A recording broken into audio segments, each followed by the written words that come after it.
السلام عليكم ورحمة الله وبركاته. نحمد الله حمدا كثيرا ونستعين به ونسأله الصحة والعافية والاستفادة من المشاهدة.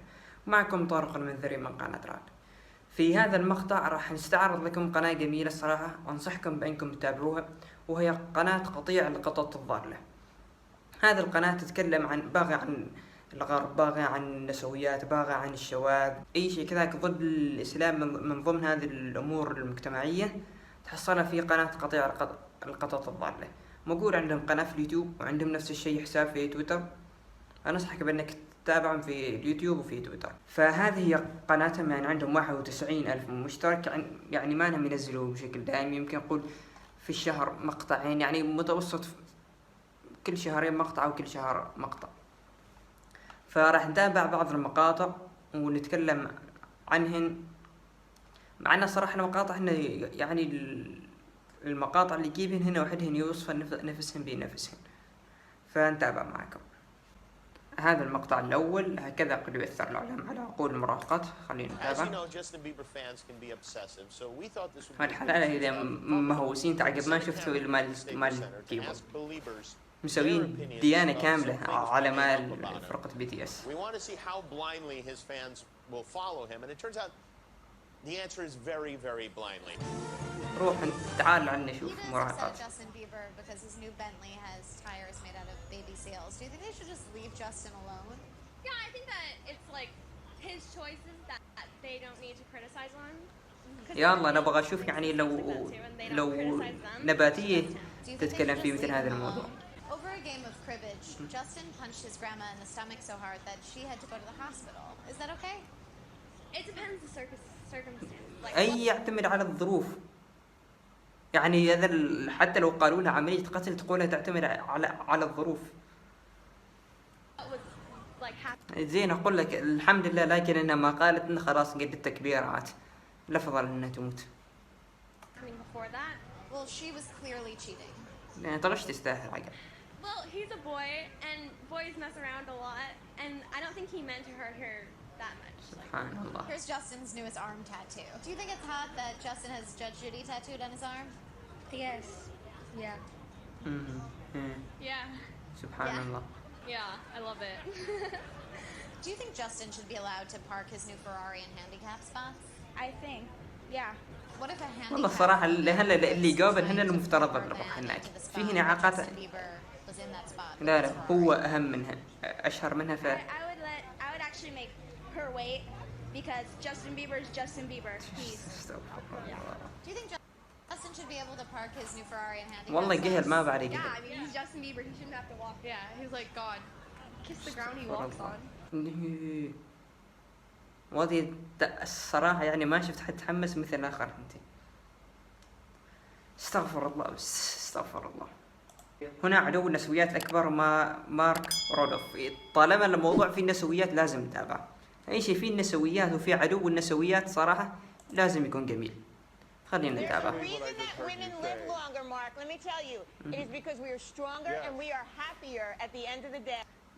كلامه خطأ. أقوى أي أقوى. باي زين باي تثبت إن إيش أقوى، خلي رياضات مختلطة. When men are married to women who scream like you, they just want to die sooner. When you're the same one who bragged that she's so strong and so tough and doesn't need a man's money, yet you're taking alimony. I have 3 children. Okay, Mark. You know what? So, but you don't need a man's money. But that's it. Mark Rudolph says he hears whining at home. أنت لاحظ بس النبرة الصوتية لما قالت إن عنده 3 أولاد. زي وإذا عندك 3 أولاد، إذا أنت أقوى وإذا أنت أسعد وإذا أنت أفضل، خلاص إذا يعني توها أنتين هلك أولادش ولا أولاده؟ أولادكم أنتوا الاثنين صح؟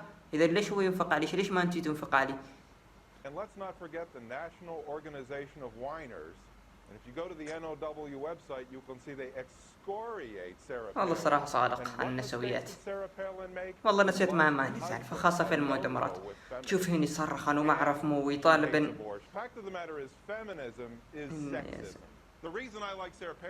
والله يعني أنت لو تشوف اللقاءات ما يقدرون يتكلمون باتزان. خاصة الغربيات إذا كانوا في مؤتمرات وما حد يحاورهن. إذا حد يحاورهن لا يطلع أنا بمنظر والله المرأة اللطيفة الحنونة المسكينة اللي ما تريد إلا الخير فقط. Blaming men for anything, without whining, without complaining. Okay. That's why the feminists don't like her. Mark, still people in the world who are والله صادق. النسوية أساسا من كره الرجال وحركة تقليد الرجال يعني. Marriages are unhappy and therefore unhealthy. Let's look at the facts. 50% divorce rate. We have more than 60% of women cheating on their husbands.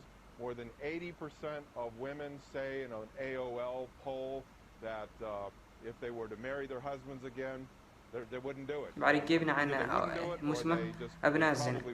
So if we just look at the state of marriage, it gives you an ulcer. Marriage is to health.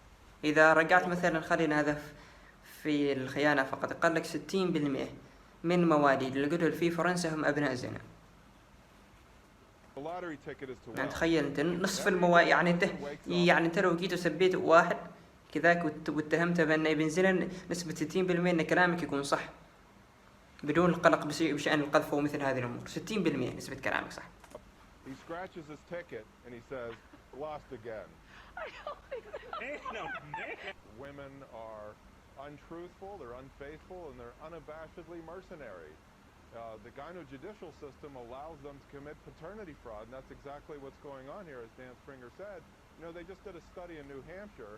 They found 30% of men paying child support were not the biological father. تفضل هذا اللي جالس أقول عن الآباء. 30 هلا 30% بالنسبة إلى الناس المتزوجين. عاد كيف إلى الناس اللي غير متزوجين؟ كشفت أن 25% من النساء كانوا يكذبون. So this is an anti-extortion kit that men need. The fact of the matter is the DNA test. أنا ما أعرض كلامي كامل لأن في أحيان يعني إذا بتسب النسويات تمام أنا أتفق معك، بس لما تجي وتقول عن النساء لأن نحن مجتمعنا غير هم مجتمعهم غير هو خلاص مجتمعهم فاسد. النساء اللي هناك فاسدات، بتسب النساء اللي في دولكم الغربية تمام أنا أتفق معك. عندهم فساد ما بعدهم فساد. باغي عن طريق الزنا، باغي عن طريق العري، باغي عن طريق الأشياء الثانية، فساد من حيث الأخلاق، من حيث الحياة، من حيث الدين، كل شيء. لكن إلى هنا يعني الحمد لله ما زال صح إن في نسويات، لكن بعد ما زال الخير موجود عندنا. Because the man wants to know that he's not one of these defrauded guys. And the fact of the matter is women are having, 40% of children are being born out of wedlock today. 40% هناك أنت عاد حسب 30%. If women don't know who the father is, that means that they're sluts, and that's what's happening today. All right, look, Mark. صح كلامه ما غلط. إذا الواحدة ما تعرف إيه من الأب معناته ما إلا معناته الثاني. مقطع 10 دقائق بعنوان غراب الملحدين. هل يمكن لأحد من العلماء الغربيين أن ينتقد نظرية التطور الداروينية؟ نعم يمكن بس يتحمل العواقب.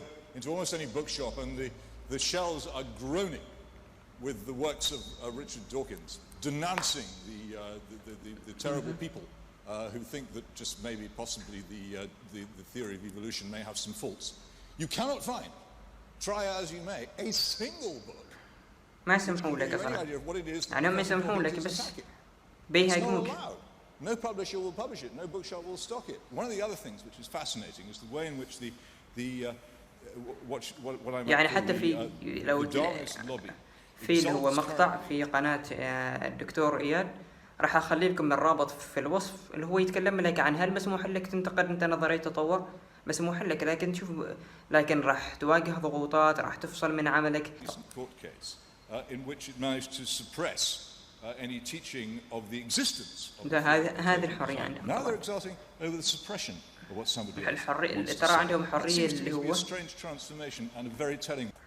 إنزين الحرية عندهم اللي هو الحرية فقط اللي نحن نبغاها. هم يعني يتهموا الدول الثانية بالديكتاتورية وإنهم يقمعوا الحريات. هم عندهم شيء ثاني اللي هو نقول لك إنك تراك أنت حر وعندك الحرية بس مو بس على اللي نحن نبغاه. تسوي غير هذه الأمور عاد والله نهاجمك سواء بالقانون أو نهاجمك نحن الشعبية. بس أهم شيء للحكومة تكون حرية. And rage of the Darwinists against any expression of skepticism, however cautious, scientifically based and well qualified, مع أنه صح actually كلام. makes me wonder whether the ID people may not have a point. It wasn't just biologists who were feeling the Darwinist wrath. When neurosurgeon Michael Egnor wrote an essay to high school students saying doctors didn't need to study evolution in order to practice medicine, the Darwinists were quick to try and exterminate this new threat. A lot of people on a lot of blogs called me unprintable names that were printed. There are a lot of very, very nasty comments. تفضل. هذا زين كتب رأي الطبيعي. مع أن زين مع أنه صح مدخل حاليا نظرية تطور في الطب. يعني حاليا نظرية التطور تتكلم لك عن كيف كان الإنسان قبل. أنا حاليا أروح أعالج إنسان قبل 1000 سنة معنا نظرية خاطئة. بس أنا عشان أكون طبيب لازم أعرف كيف أعالج إنسان قبل 1000 سنة. ما مهم ذا الشيء. بعد يا ريت له 1000 سنة قبل 1000 السنين. يمكن ملايين. ما أعرف الصراحة. لا لازم تعرف كيف تعالج الشمبانزي. What has amazed me is the viciousness and the sort of baseness of it.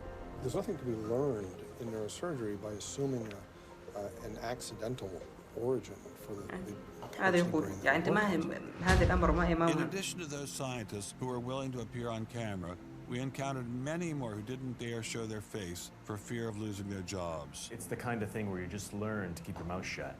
You use an intelligent design perspective to get the research done, but you're not allowed to talk about it in public. ماذا يقول ملحد في من استخدم علم إثبات ونفي وجود خالق الكون؟ هو مسموح له الملحد بس غير الملحد ما مسموح له. أشهرهم ملحد أشهر ملحد في العالم ريتشارد دوكنز. في هذه المسألة قولان. القول الأول حينما يكون حديث عنه أو الملاحدة الآخرين. هو مسموح له غير ما مسموح له. When did you stop believing in God? I realized at the age of about 9 that there were lots of different religions and they couldn't all be right. But then I carried on believing in some sort of deistic God, some sort of divine creator. And that disappeared when I finally understood Darwinism and the fact that you don't actually need any. الملحد عنده رأي غريب وأنا تكلمت عن هذا الأمر في مقطع رد على الشبهات. فقلت إنه فالملحد يقول إن في أديان عديدة كل الأديان خاطئة بس إلا دين الإلحاد. لأن حتى الإلحاد ترى لو ترجع على كلمة دين لغويا راح تكتشف إن حتى الإلحاد يعتبر دين. Kind of designer whatsoever in order to explain the beauty, the elegance of life and the apparent design of life. زين وإذا كان هذا الأمر خاطئ حينما نتيجة مختلفة عن دوكنز وبقية زمرة الملحدين. فجاي يعترف. That you might turn to God. I mean, science is changing all the time. I mean, I would, if science as we now know it falls short in helping us to understand, then سبحان الله تو لما شاف الكلام ضده بيغير كلامه. But could it ever change in a direction toward the supernatural?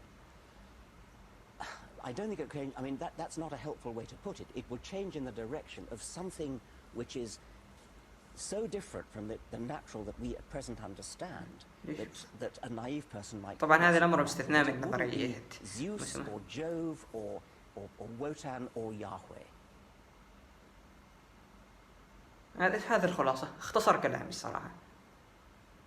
هذا المقطع الأخير اللي هو عن بروفيسور صراحة عنده مقاطع جميلة ضد نسوية اللي هو اسمه جوردن بيترسون. تابعت لعدة مقاطع بأسلوبه جميل يقدر يقنعك يعني بسهولة تحس دائما هادي يعرف كيف يرد عليك كيف يحلل كلامك. فالمقطع صح انه طويل لكن يعني حتى لو أعرضه كامل ما في مشكلة بس ما أحب أطول المقطع راح أعرض أجزاء منه. كلام بسيط ثبت بالعلم منطقة والتجربة قبل ذلك كله معروف بالبديهة لكنه يتصادم بشكل كلي مع توجهات الدول الغربية عامة ومع رؤية الإعلام بشكل خاص فيما يتعلق بمسألة المساواة بين الجنسين.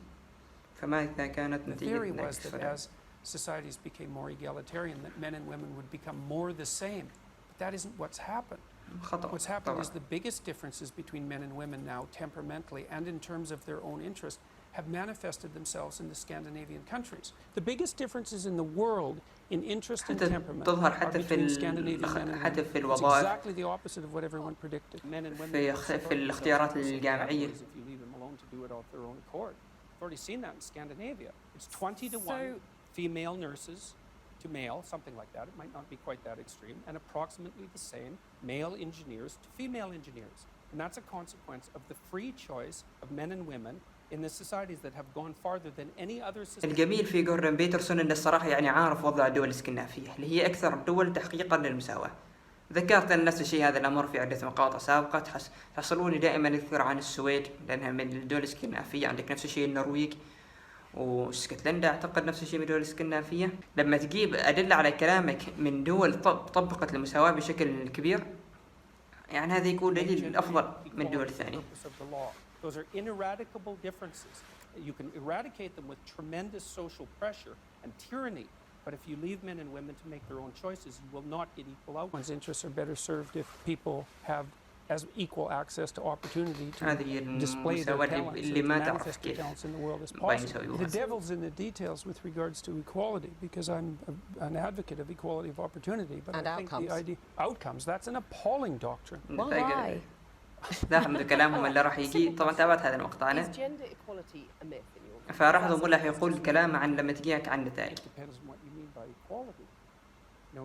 فحتى يعني لا هو لما أي واحد محايد يعني لا هو مثلا ضد المساواة ولا هو مع لازم تكون يا ضد يا مع. فأي واحد يشغل عقله ويفهم الكلام بطريقة صحيحة حتى لو كان مع المساواة في النتائج بعد ما يسمع هذا الكلام أنا متأكد إنه لو كان يفكر بطريقة صحيحة لو كان يتجرد يعني من توجهات ومن أفكار السابقة راح يعرف إن المساواة في النتائج أمر خاطئ صراحة.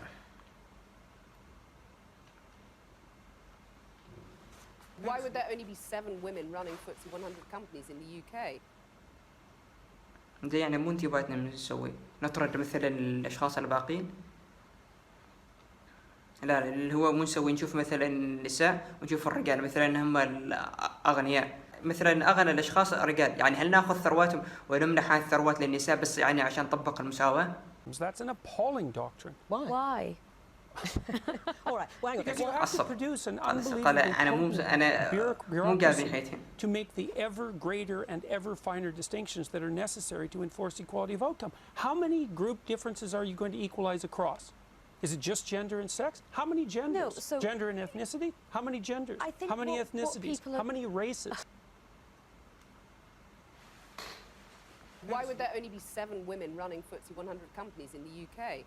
The first question might be, why would you want to do that? Why would a man want to do it? لاحظت كيف يعني يتلاعب بالأسئلة. يدخلها يمين يسار فوق تحت. بعدين يجيب لها كلام كذا وخلاص يغلبها بشكل كامل. يعرف صراحة كيف يحلل الكلام من هذا الأمر. They're very driven, they're very high energy, they're very healthy, and they're willing to work 70 or 80 hours a week, non-stop, specialized at one thing to get to the top. To get to the top of any organization is an incredibly competitive enterprise. And the men that you're competing with are simply not going to roll over and say, please take the position. So let me come back to my question. It's absolute all-out warfare. Why would you have to battle for a high-quality position? If you're going to be successful, you need to be smart, conscientious, and tough. Well, here's a radical idea. Why don't the bosses adopt the male bosses, shall we say, adopt some female traits so that women don't المنطق. يعني صراحة اللي هو عشان طبق المساواة لا تنازل انت. اللي هو مو تسوي والله يكون نفس الإناث. ليش؟ عشان نتساوى نحن. زين ليش ما أنتي تكونين نفس الرجال؟ والآن صح نسيت هذا الأمر مستحيل. There was a huge debate in Canadian society at that point that was basically ran along the same lines as your argument, is that if the النثر الرجال والله بس عشان النساء perhaps women would do better. But the market sets the damn game. It's like and the market is dominated by men. No, it's not. It's not. The market is dominated by women. They make 80% of the consumer decisions. That's not the case. An energy company was about to go bankrupt. A new manager came in and said, okay, we've got to throw everything out and start again. And made a conscious decision based on his belief that it's a human right that men and women are paid equally. And so went out of his way to make the workforce within that company 50-50 as much as he could in terms of men and women being represented. So we're talking about engineers, we're talking about tradespeople, we're talking about in workshops, we're talking at the managerial level.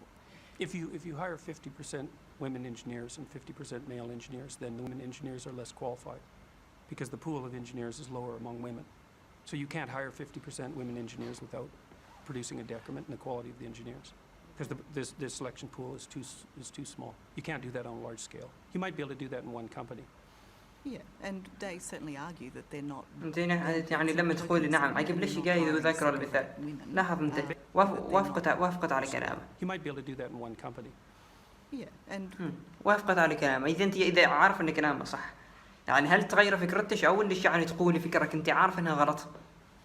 They certainly argue that they're not. Then it's not tokenism, and they're not hiring second-rate women. زين ترى هو ذكر هذا الأمر، يعني هو يذكر هذا الأمر وبعدها اتصل عليه. قال ترى إن عدد النساء اللي عندهم كفاءة عالية في موضوع الهندسة قليل. ليش؟ زين موضوع الهندسة قليل، عدد الرجال والمهندسين أكثر من عدد النساء، فإذا كانوا أكثر طبيعي أن يكون في مهندسين أكثر أفضل، يعني عدد المهندسين اللي عندهم كفاءة عالية أكثر. فليش طبق المساواة 50%؟ يعني خلينا هناك نقول مثلا في 300 مهندس مثلا من مستوى عالي، وهناك فقط 100، بتوظف 100 مقابل 100 وال 200 مو راح يصير وضعها. People up into a state of anger and not at all. Divisions between men and women, you're stirring people up. Right, so you're saying that anyone who believes in equality, whether you call them feminists, call them whatever you want to call them, should basically give up because it ain't going to happen.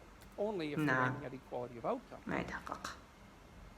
So you're saying give people equality of opportunity. ممكن والله يتحقق في دولة معينة، لكن في العالم كامل مستحيل. But still women aren't going to make it. That's what you're really saying. It depends on your measurement techniques. They're doing just fine in medicine. In fact, there are far more female physicians than there are male physicians. There are lots of disciplines that are absolutely dominated by women. Many disciplines. And equality of outcome. What if people choose different things, which is what they've been doing in Scandinavia? So the Scandinavian countries have moved more towards gender equality than any other countries, and the personality differences in Scandinavia have increased rather than decreased, and the proportion of women who are choosing STEM fields has decreased rather than increased. So as cultures become more gender neutral, the number of women who choose STEM fields decreases. What do you mean by STEM fields? Science, technology. مشكلة يعني الدول الغربية حتى الدول العربية، ترى الدول العربية نفس الشيء عندها نفس المشكلة، لكن ما في موضوع النسوية. هي يعني شوية في موضوع النسوية، بس في الدول الغربية أنت تلاحظ لما تتكلم عن الشذوذ، لما تتكلم عن النسوية، يعني هم يعرفوا يشوفوا النتائج أن هذا الشيء اللي نسويه خطأ.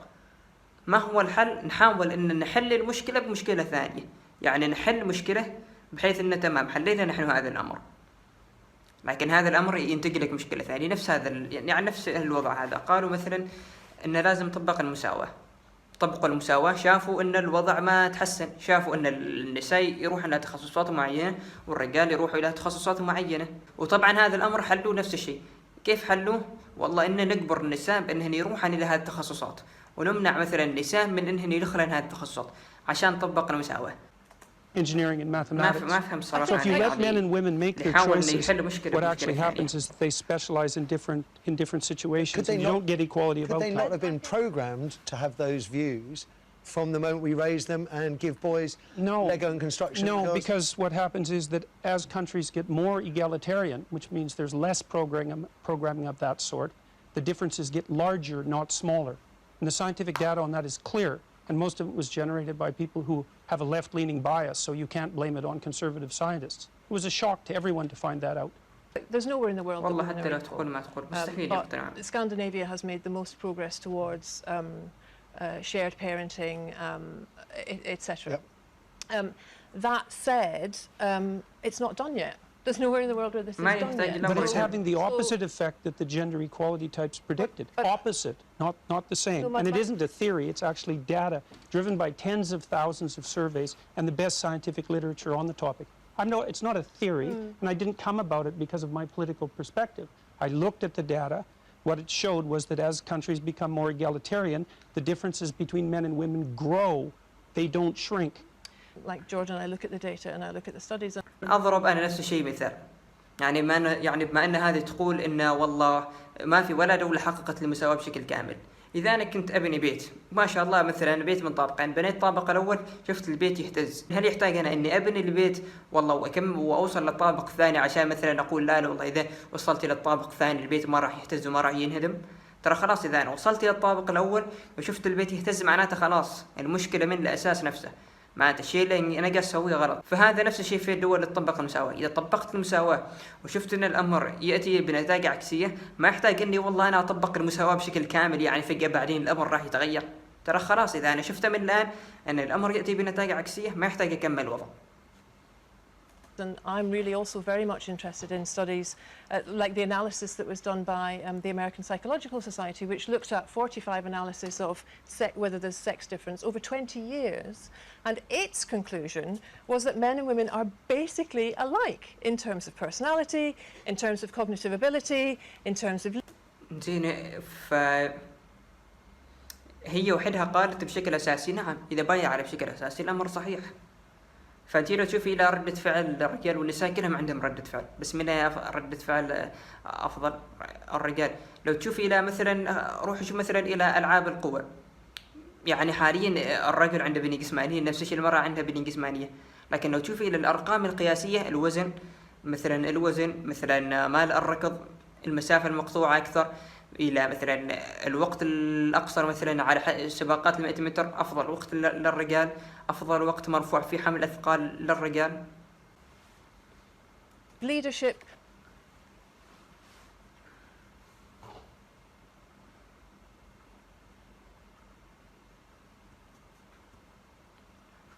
النسوية حركة ما حركة مساواة الرجل بل حركة تقليد. هذا طبعا في الجانب الخفي. شوف الرجل سوى يلا أنا لازم أسوي مثله. يعني إيه أنثى بقى؟ أوه شرفتنا ما شاء الله نوال السعداوي. ضد الجواري، ضد شخصية الأنوثة الجواري. اسمع أنت ما تقول شخصية الأنوثة جواري. أنا ضد الجواري، هي ضد الجواري. شخصية الأنوثة الجواري. هي ضد شخصية الأنوثة اللي هي يعني تعتبر أنك لما توصف شخص بالأنوثة تصفها بأنها أمه جارية.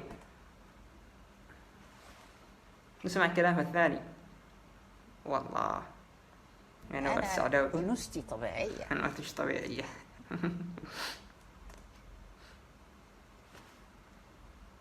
Men and women actually are more the same than they are different.